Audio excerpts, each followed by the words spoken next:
Hello, good morning and welcome. I see we have quite a few people joining already, which is wonderful. Welcome. I see we've got a Lindsay, Samantha, Sarah, a bunch of S names. Wonderful. Well, welcome. Good morning, Dr. Nicole and Natalie. While we're waiting for some people to join, I was kind of curious during this kind of crazy time, and I know Dr. Nicole, you're in New York, Natalie, you're in Denver, like I am. What's been something that's really been bringing you like a great bright spot in your day, your week, the past 4 weeks, whatever that may be?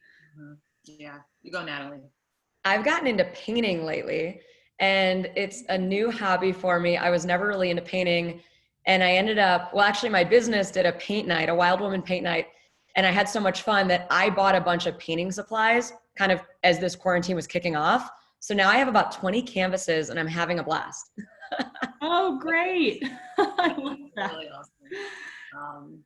For me, it's really been more outside. We got a house in Westchester, which is we have a little bit more space, and the area that we're in, it's much more wooded, and we have like a good amount of property. So it's been really nice to like look out the trees and see a lot of birds. We have deer that come almost daily to our property, so that's been really nice and kind of like centering. So that's been mainly my bright spot, I want to say. Oh, that's fantastic. Yeah, I find I probably leave the house more now than we're used to. Safely, of course, and always just for a little walk. You know, you've got to get that 10 to 15 minutes of sunshine to stay sane. But I mean, I found myself when I was working at our Denver location at the Riveter, I really would kind of consider going to work my leaving the house, right? And now that we're kind of quarantined and self-contained to the home, you really appreciate more when you can actually leave the house and like soak in a little bit of fresh air. Yeah.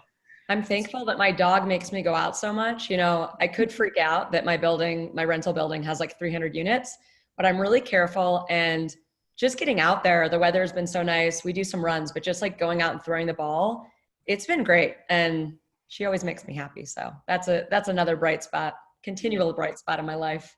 Oh, this is the time when I wish I had a dog. Well, you have a fiance. Nicole's married. I am very single. And so the dog makes all the difference to have that furry love and the companionship and the warm body to cuddle with. So I'm very thankful for her. Yeah, So absolutely. yeah. Wonderful. Well, I'm going to go ahead and kick us off. So welcome everybody.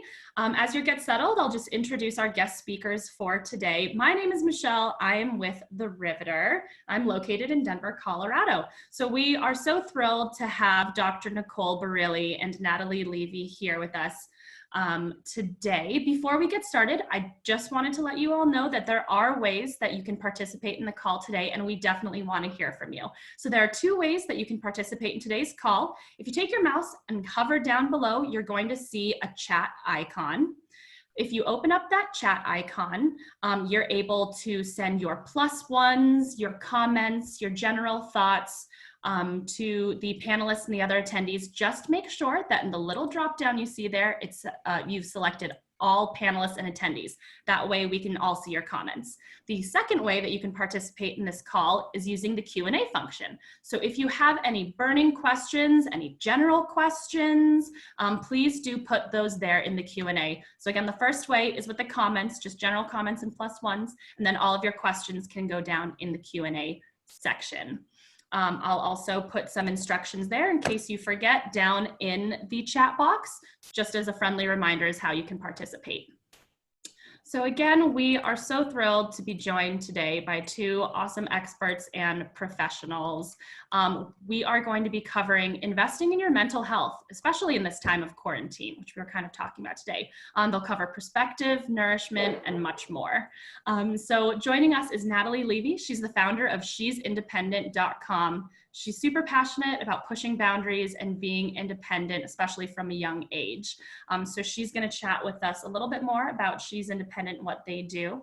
And then we're also joined by Dr. Nicole Barile. She's a licensed clinical psychologist who specializes in intensive outpatient treatment of anxiety and mood disorders. So we're very, very lucky to have them on today. If anyone else like me is getting a little stir crazy, this is the perfect topic for this morning. And with that, I'm going to kick it off to Dr. Nicole and Natalie, and I'm going to have Natalie share her screen as well. Wonderful. Thank you so much. Are you able to see my screen now? Yes, we can see it. Thank you so much. Wonderful. Well, thanks for that intro. Really excited for today's conversation. It's a critical one, especially in this time of isolation. So thank you so much for joining us. I'll give you a little bit of my background and then pass it to Dr. Nicole. I am Natalie Levy, the founder of she'sindependent.com. We are a Denver-based women's empowerment collective covering the personal and the professional, online and off. We have a real focus on mental health, and we actually just launched now a series where we'll do continued conversations around how to invest in a healthy mindset. I started this business about a year ago following the loss of my mother to suicide. Through my life journey and through male-dominated professional environments and workplaces, I've just become really passionate about empowering women. So please join us, check out our webinars. Really looking forward to today's conversation and building this community with people like you. And you can always reach out to me if you have any questions or feedback. I'll hand it over to Dr. Nicole. All right, thanks, Natalie. Thanks, Michelle. So please call me Nicole from now on. This week's schedule. But I'm a clinically trained psychologist. I specialize in cognitive behavioral therapy, which is one of the most studied and research evidence-based therapies. I also got my certification as a nutritional therapist. And so I've used nutrition science as a way to sort of combine the skills that I've also learned from cognitive behavioral therapy. And I mainly work with patients with anxiety, and I also specialize in OCD and OCD-like disorders. So I'm really happy to be here. I think this is an immensely important conversation to be had. So can't wait to get started. Wonderful.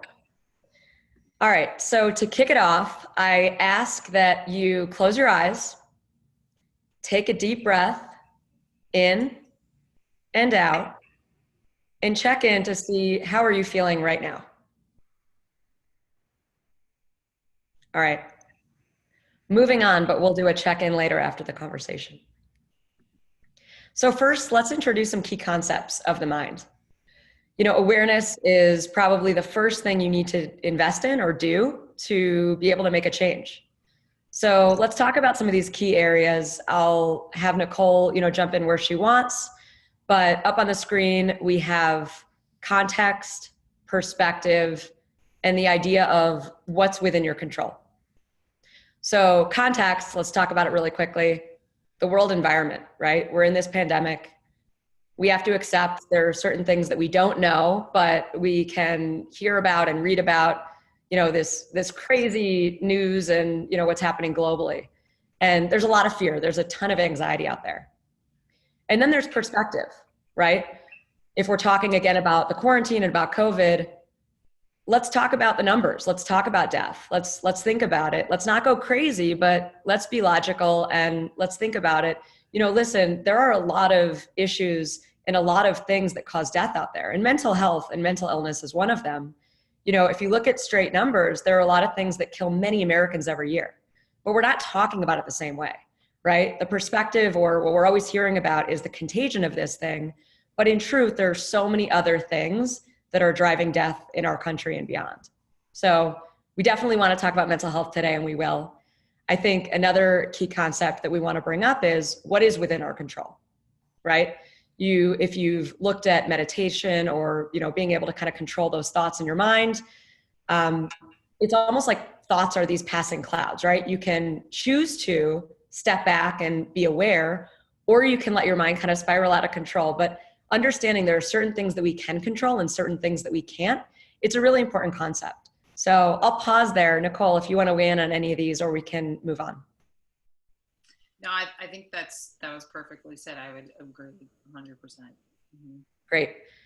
So let's dive in a little bit more around this quarantine. There's a lot of information, there's a lot of misinformation, but talking about it and making sure that we're approaching it with a logical mindset and being mindful to not, let things spiral out of control is really important. So let's talk about some of these concepts. One of the concepts that we wanted to introduce, Harvard Business Review had published something earlier this month. I think it was this month, maybe it was last month. The time kind of blurs together today. But the concept that the sadness that you're feeling is actually grief, And I personally have a lot of experience with grief. I think we'll talk about it in more detail today, but also in other conversations. But death and mortality, it's something that we kind of shy away from, unfortunately, today, and maybe it's a cultural thing in the States, but in truth, there is this real appreciation of life and an acceptance of death that we should talk about and we should be aware of. And if you've experienced, death, if you've experienced mortality, and, maybe this is kind of an opening for people to kind of consciously awaken to those concepts today culturally, but, it's something that if you can accept it and you understand that there are a lot of these cycles that we go through, whether it's death, whether it's life, whether it's, money and, work and professionalism or losing your job. There's these cycles that we deal with all the time in our lives. And it's something to acknowledge, and something to appreciate, whether you're in the kind of, you're feeling really good or you're in a trough, by appreciating where you are and realizing that it's not going to stay down there. It's not like we're going to stay sick. There's something really powerful there. And then, really quickly, just to address those stages of grief, I'd mentioned that I lost my mother, and I actually lost another dear family member as well to suicide. So I've handled some acute trauma, and I've gone through and learned a lot about grief. But listen, there are these stages that we go through, and a lot of this pandemic and a lot of what we're going through in this isolation, it really does parallel grief in many ways. There was initially denial.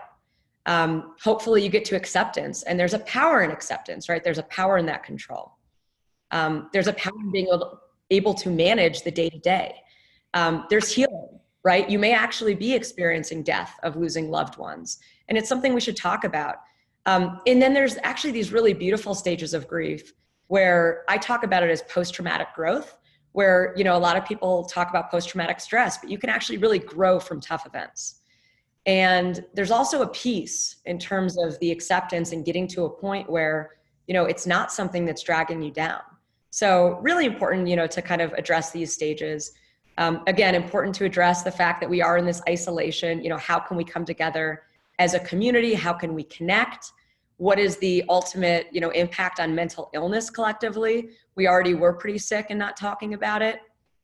Nicole, do you have any thoughts on what this is going to do for people, this isolation, and, anything that you want to introduce there?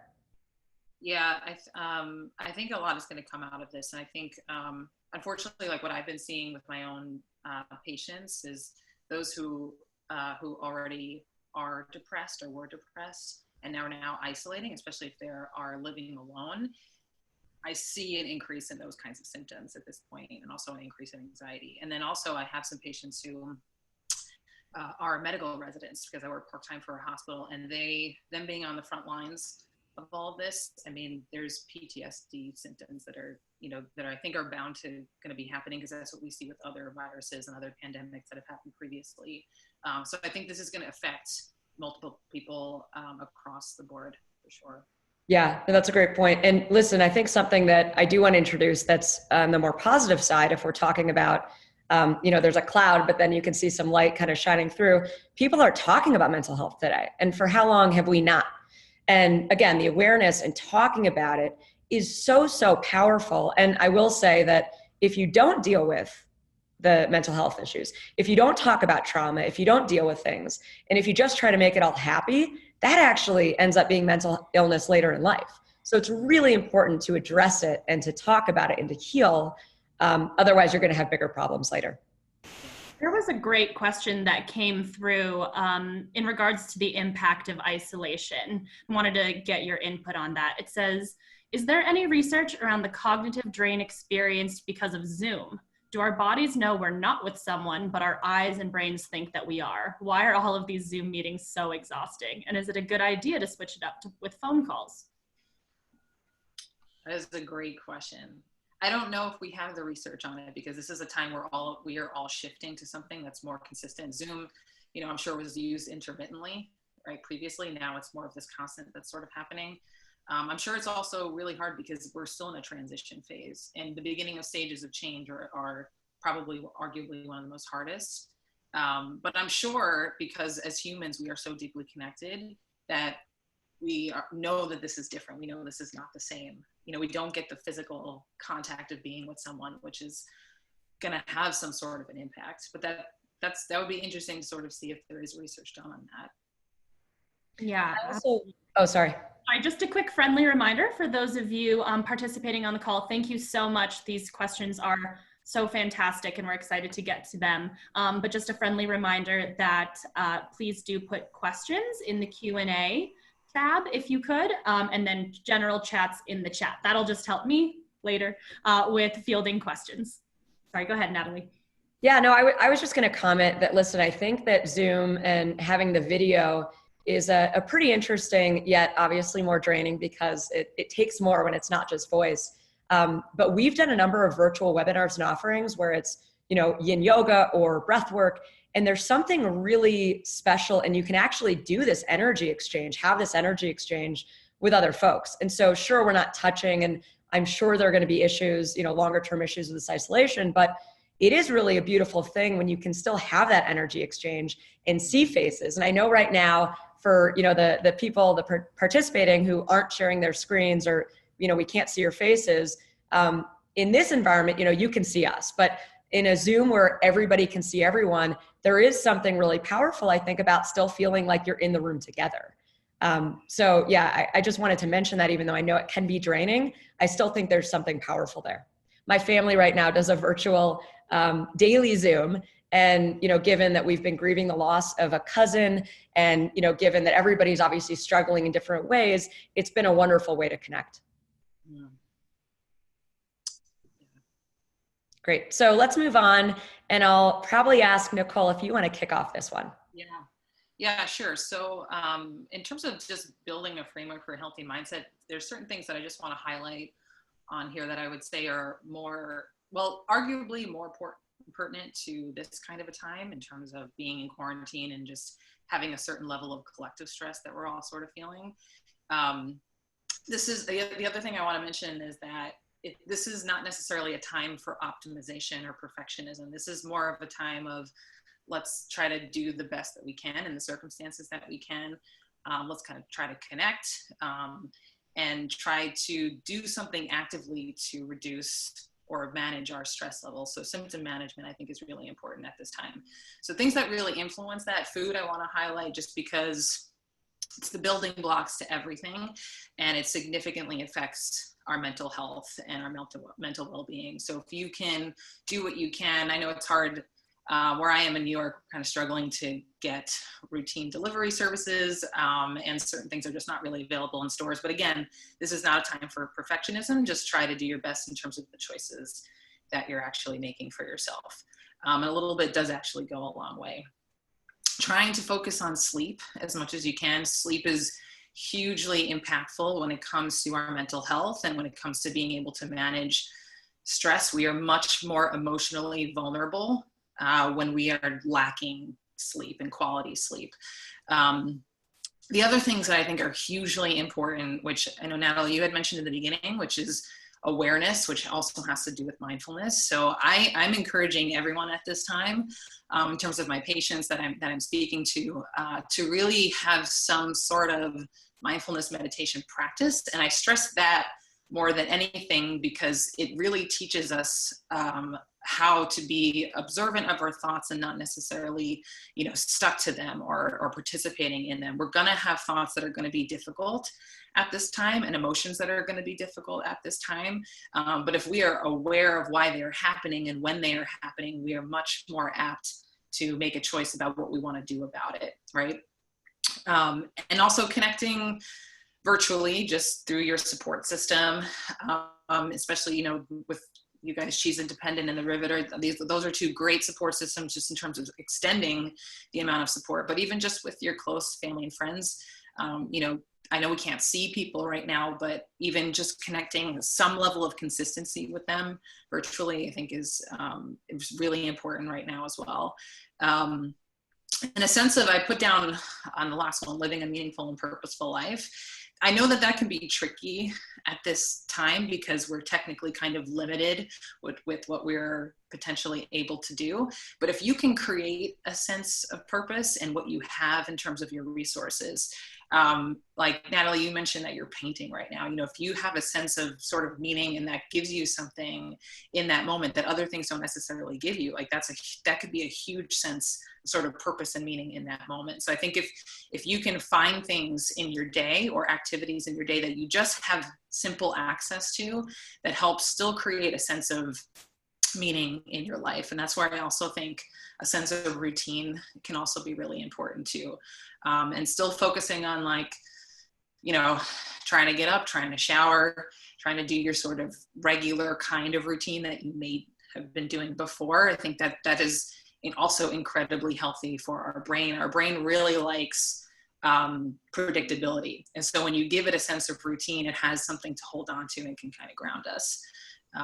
Anything else that you can think about now? Yeah, I mean, I want to focus on, again, that last point you made, and I think it's a really big one, which is like, what is true fulfillment in life and what is happiness? You know, what is feeling healthy and having, you know, a great mental health and purpose in your life and doing things, you know, whether it's with social impact or aligning it with interests. Maybe it's painting, maybe it's contributing, you know, at a soup kitchen, whatever it is.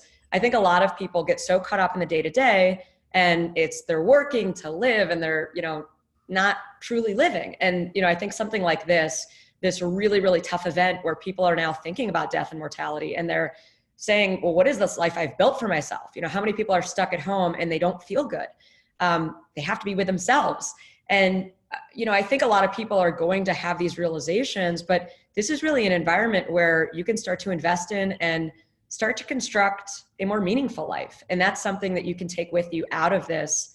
And, you know, I would argue you can live a better life if you're, you know, open to kind of that growth. And then a few other things I wanted to say around, you know, food and sleep. You know, there are things that we can be doing. I think that our society here really relies on Western medicine a lot, but Eastern medicine and an integrative approach to healthcare, and thinking about maybe there's immune boosting supplements or, you know, vitamins. It's not just about how do we combat the virus.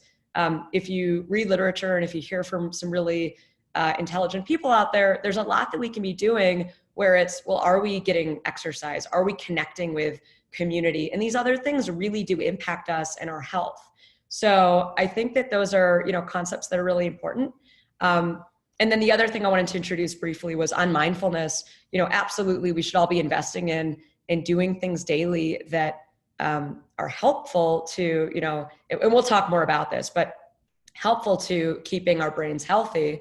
But one of the things around perspective that we haven't yet introduced that's really important is that concept of living in the present. You know, if you're worried about what's going to happen tomorrow or what's going to happen in a month, or, oh my gosh, look what I didn't do a month ago, you know, your mind, it's just not healthy for it, right? You can think about how do I do better or how do I learn from, but if you're not focused on the present, you are going to get lost in thought and you're not going to be able to change anything. So it's really important to kind of connect with what can I do today and what state is my mind in. Hi, let you pop in. Hi. There was a great comment that came through Corey on these topics, and they ask, Nicole, can you expand a bit more on the concept of the brain liking routines? They found that very interesting. Yeah. So if you think about it from this perspective, we don't like uncertainty. Like, we don't like not feeling grounded or not feeling rooted. And part of that has to do with like having unpredictability is very difficult. We tend to feel a lot more anxiety when that is occurring in our lives. And this is, you know, during this state of what we're all going through, it's amplifying all of that for us, right? And then also having, in addition to that, right, having to stay home. So I think when you create a routine, you're sort of setting up this behavioral habit of, this is what my mind can expect when, right? So if you kind of wake up around the same time every day, then if you have your breakfast around the same time every day, or you do some physical movement or exercise around the same time every day, that really helps your brain sort of get centered. And also it's something that you can actively control, right? So it garners a sense of predictability, it garners a sense of self-mastery, and that also kind of helps reduce our levels of anxiety, sort of in a general kind of sense.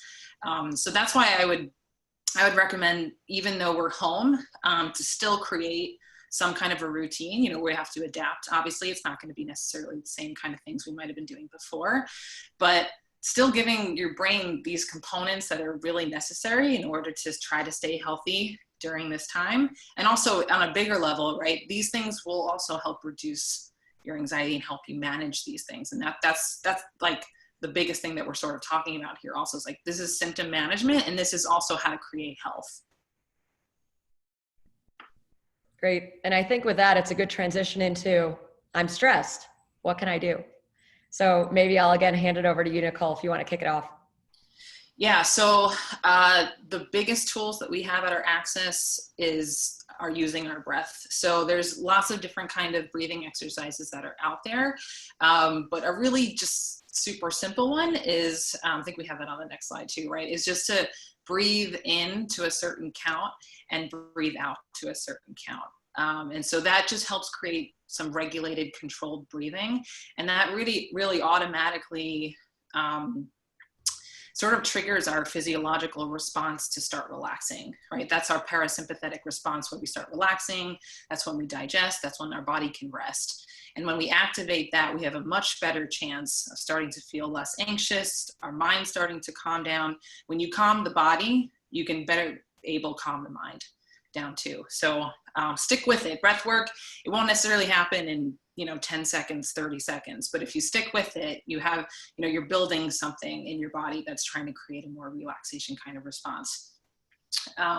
So if there's something like thought challenging and using rational coping statements, that's one of the cognitive techniques that we use in CBT. It's more to challenge some of your irrational thinking. So right now you could be catastrophizing. So thinking that the worst thing that can happen, but questions you can ask yourself are, what's the probability that that's what's going to happen to me? Or what's the chances that this is going to happen? Have I gone through something like this before where I felt really uncertain, really scared? How did I cope with this, and did I get through it? So it's ways to sort of break down some of our irrational thinking and generate a more different, more rational, alternative kind of response. Using mindfulness, I know we talked about that before. Creating a calming sensory experience, this can be extremely helpful in the moment when we're feeling like an acute sense of stress.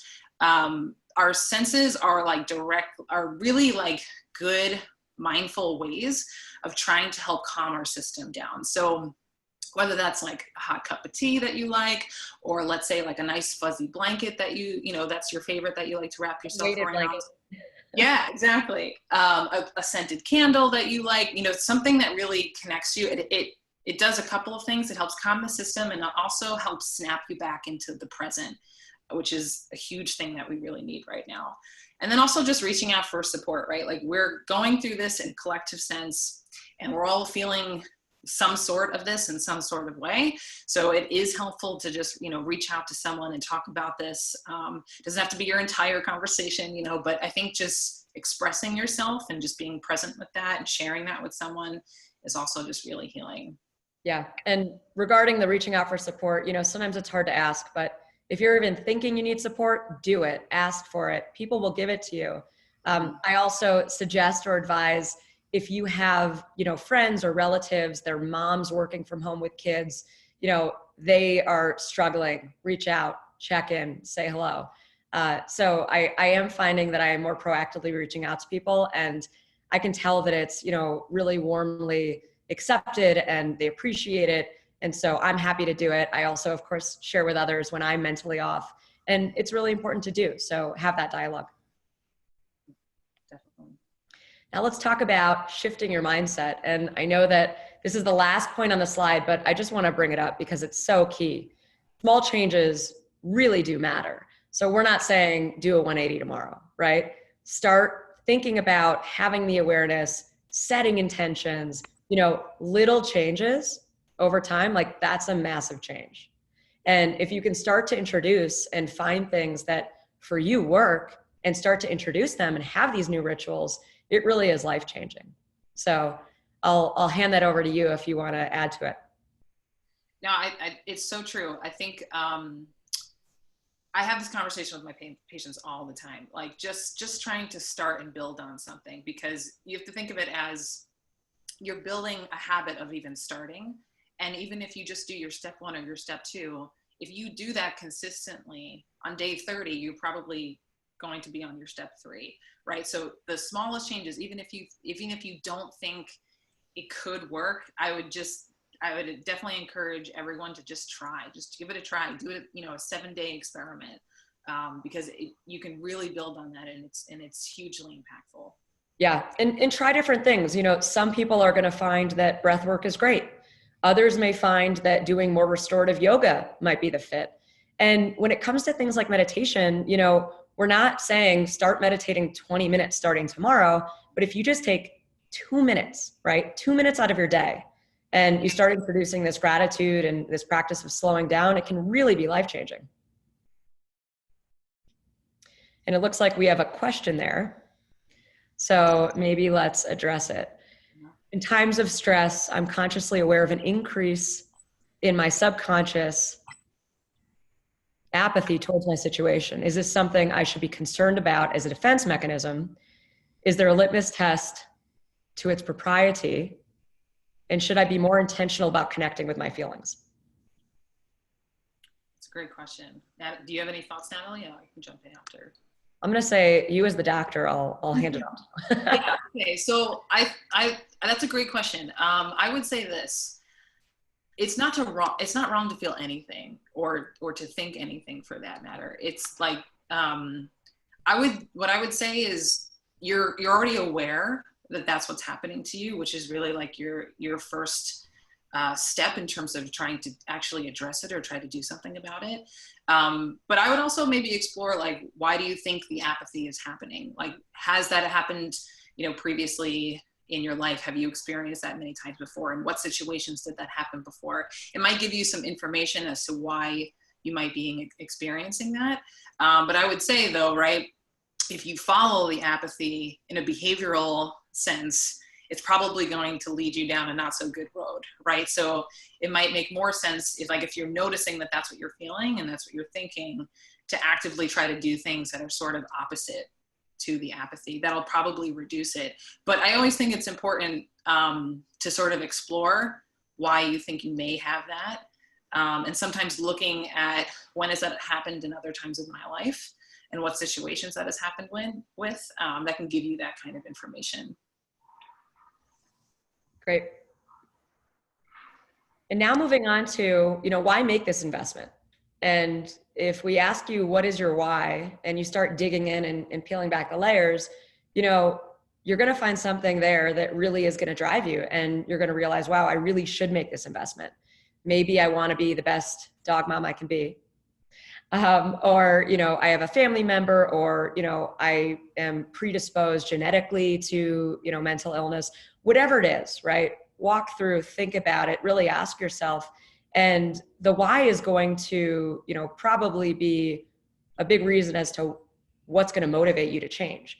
And so really understanding that, again, the awareness and, setting an intention, that's how you make real change. Anything to add there? I agree. I think that's great. So now we are going to do a quick breathing exercise. So follow with the count on this slide and breathe in with us when it shows up. 1 second. Ready? Breathe in. Close your eyes. Hold. Breathe out for 4 counts. Hold for 4 counts. Breathe in for 4 counts. Hold. Breathe out. And hold. All right. Slowly open your eyes and just curious, how are you now feeling? So that was really quick. Nicole mentioned earlier, 30 seconds, a few breaths, that might not be the game changer. We offer, virtual breath work where it can be 30 minutes, an hour, even longer. These are some exercises that are really great tools for you to have and, make that investment so that you can explore different modalities to see what works for you. So that was what we had to cover today. Thank you so much, Nicole, for joining, and the Riveter for partnering on this. We have up a screen that shares a little bit of information around upcoming virtual content. Nicole and I are both available. Both of us offer, whether it's tele-resources or, support otherwise. We'd love to connect. We'd love to hear from you. So we'll hand it over to Michelle if there are additional questions or thoughts, but we would love to work with you. Thank you both so much, Nicole and Natalie. A few things before we get to the Q&A portion of this segment. If we weren't able to address the questions you put in the question and answer or the questions you put in the comments, we will get to those shortly. I wanted to note a couple of things.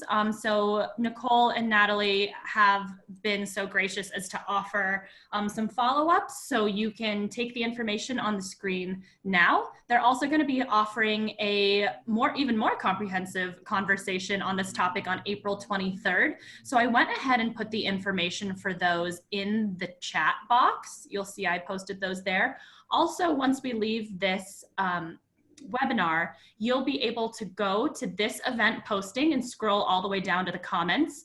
I have put that information there as well. So let's say we leave and you forgot to jot things down, go back to the event on the website and you're going to be able to see all of the information for their follow-up webinar on the 23rd.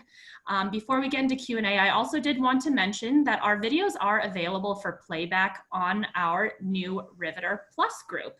So if you haven't yet, check out the Riveter Plus group. It's on the Riveter platform. On the left sidebar, you can search groups and you'll see Riveter Plus. On there, we offer even more different benefits, playbacks on all of our past events, and much more. So be sure to check that out. So now we'll go into the Q&A. This one has been a burning question since the beginning, so I apologize we didn't get to it just yet. But an anonymous attendee asked, and I love this question, is it possible for this pandemic to tip someone into OCD? I'm finding myself more phobic and low-key OCD around this virus. I think it's very possible. So I've been working with OCD patients for several years, and I'm now doing what a lot of my patients have been doing in terms of their own particular compulsions and disorders. So, which is like, washing my hands many, many times a day at this point and wiping down things that I get from the outside in. And that has given me a ton of empathy, honestly, and a ton of perspective, and it's emotionally and exhausting and draining. I think it's possible. So in terms of that perspective, just to give you a little bit of background, for someone to actually develop OCD, there's very typically a strong genetic propensity. So there's some kind of familial hereditary thing going on. Someone in your family likely has it. And then there's usually a major trigger that happens in a person's life and then after that, that's when we tend to see symptoms. So this has the potential to do that for people who are more vulnerable, let's say, to developing a disorder like that. But it needs to be turned on by an environmental trigger. And this could be one of those things.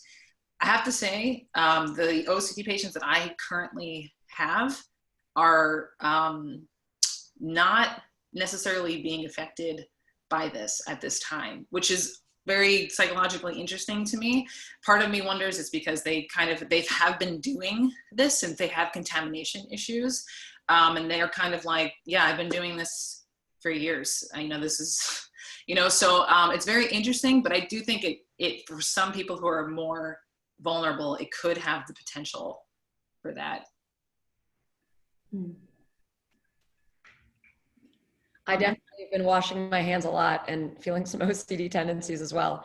I kind of ask myself or wonder, what is the new norm, right? What is our environment? And even when I'm outside with my dog and I'm, walking away from people and we have more than 6 feet in between us, but when does that stop? And, are we going to get to a state in even the coming months where we're not worried about these things mentally? I don't know.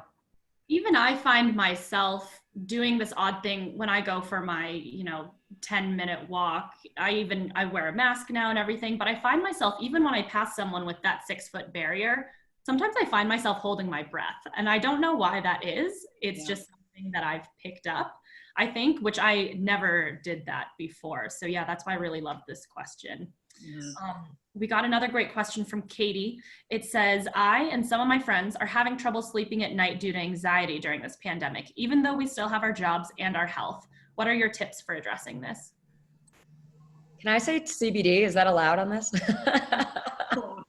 Legal in the state. No, I honestly, Nicole mentioned some things earlier. It was maybe hot tea, a hot bath, things that are calming. Don't do screens, going into bed, having a bedtime routine is key.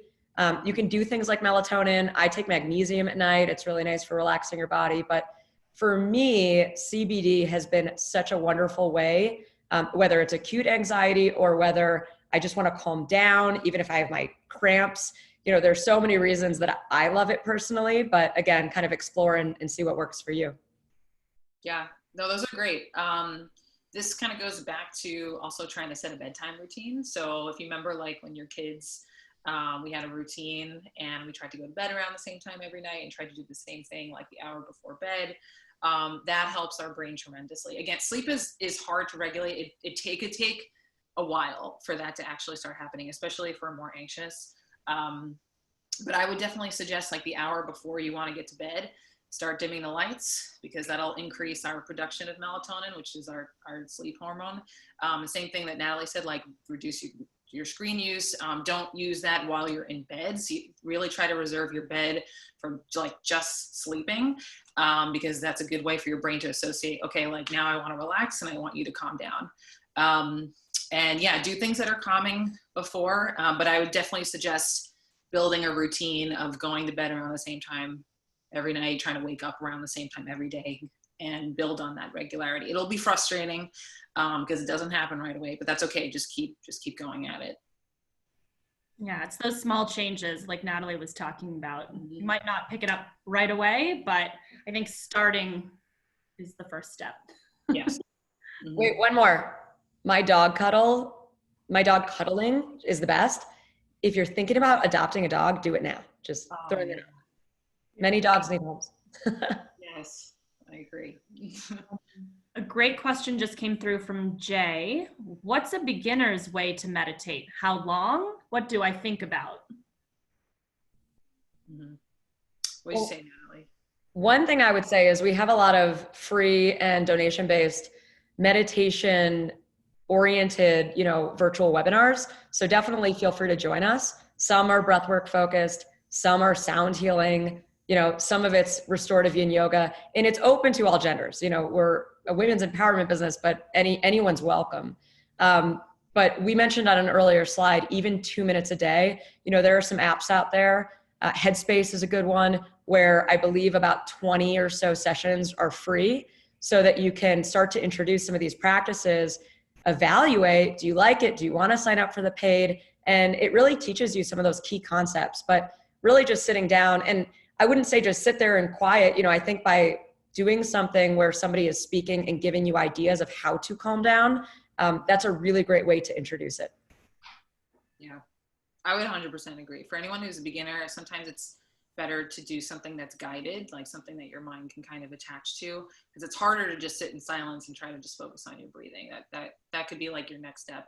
But yeah, I think what She's Independent has, and also Headspace. I think yesterday they just announced that they're giving out free resources now to the public for a good amount of time. So that's a great one. Right. And Lauren asks, any advice on being nervous about going out? I find myself becoming agoraphobic, even going on a walk around my apartment complex. Do you think these feelings will hang around after we are released? Yeah, okay, that's a good question too. It's reasonable. It's reasonable to feel nervous about going out, because especially everything that we're hearing on the news and things that we see on social media, it's creating a lot of fear. And reasonably so. So I think, yes, this comes back to, I think, also trying to just allow yourself to create some space that you're feeling this and that you're thinking about this. But I would say still do the act of going for a walk, especially if you notice that the benefits outweigh the cost of doing so. That's really informative, and that really tells you something. And will these feelings hang around after we're released? it's possible. It's definitely possible. I mean, this is a dramatic change for all of us. So it's not that all of a sudden, once we can do our normal or new normal thing, all of this is going to go away, right? Like that's not how our brains and bodies work. So I'm sure there's going to be another transition process even after this is kind of a little bit more resolved and a little more safe. But it's all okay. Like, I think, like this is unprecedented. So let's like try to, create some space and grace for us in terms of feeling and thinking about these things, but also not panicking, right? And still trying to go out and still trying to take your walks. And, I think that point that you make is so key, which is, let's weigh it against what are the risks if we don't do it, right?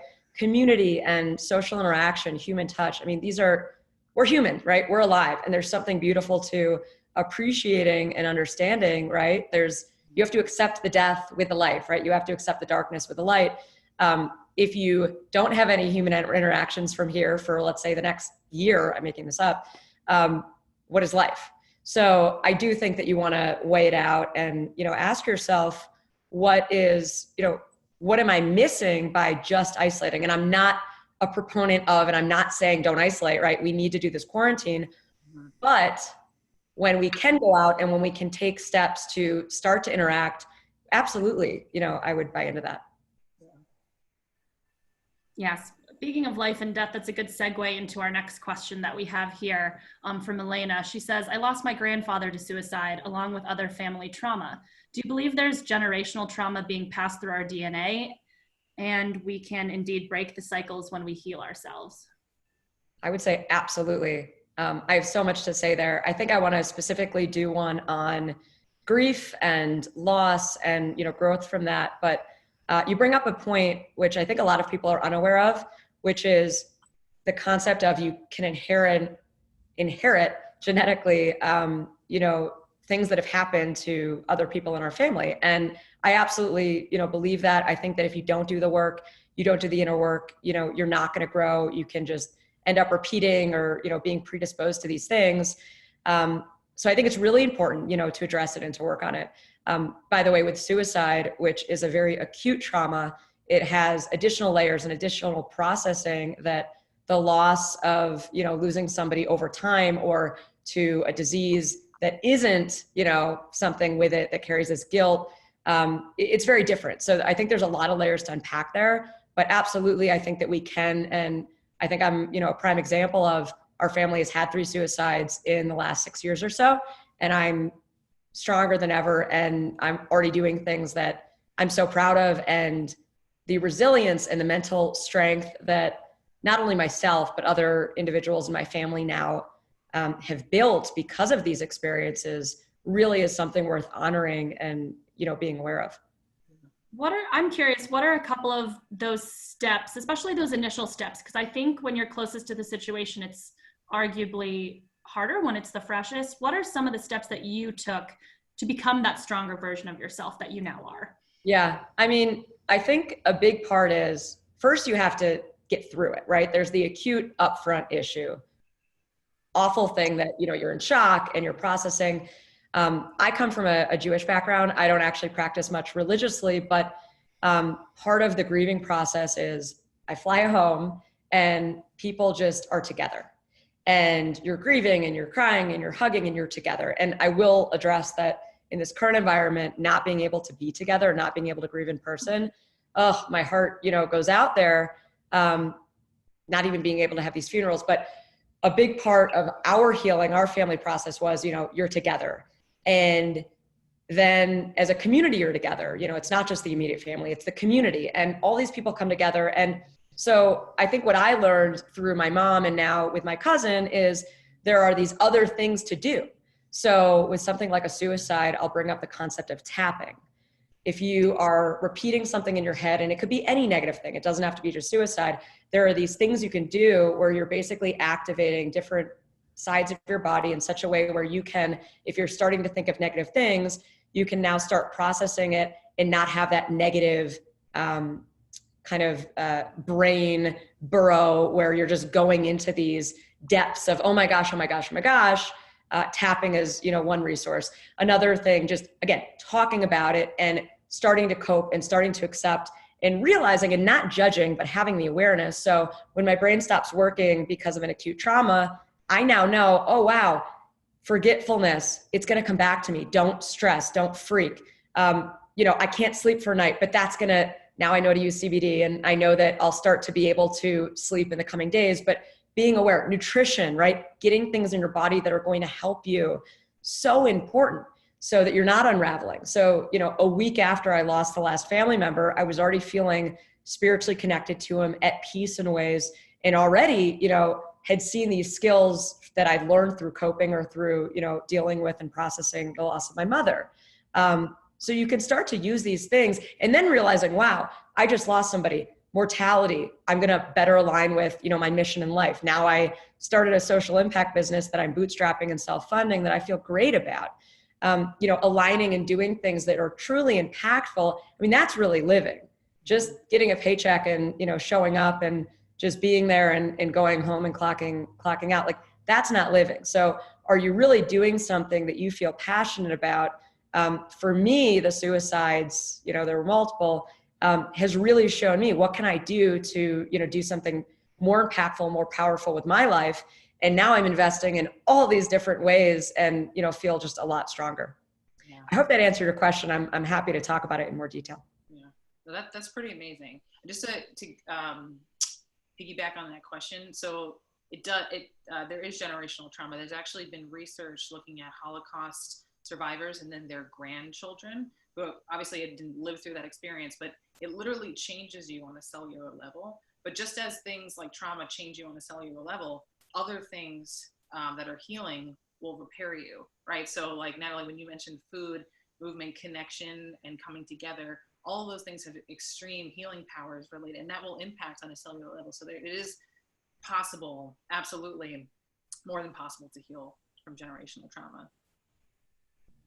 There was a great follow-up question to tapping.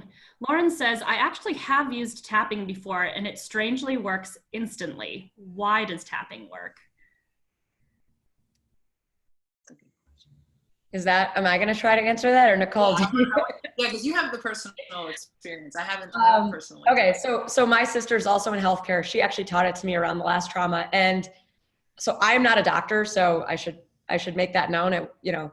By no means do I want to provide medical advice, but I will provide thoughts and my understanding, where by activating different sides of your body. So really quickly, just to show you, see my hands, I'm exerting pressure, right, left. You can do it anywhere as long as it's on both sides of your body. My understanding is it allows your brain to kind of reprogram and reprocess, so that if I'm thinking negative things, oh, I'm dumb, or, oh, why did I do that? Or, oh my gosh, this is how the person was lost or died. It's a very negative thought where you can start to get into those kind of deeper rabbit holes, which you don't want to do.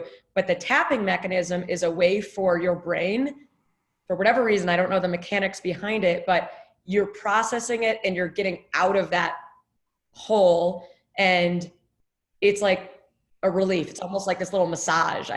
But you have to do it on each side of your body, and you just want to keep doing it for, let's call it, a minute or more. And we can, find out more medically, but that's my understanding. Great. Well, thank you both so much, Nicole and Natalie. I just want to remind everyone that you can find Natalie on she'sindependent.com.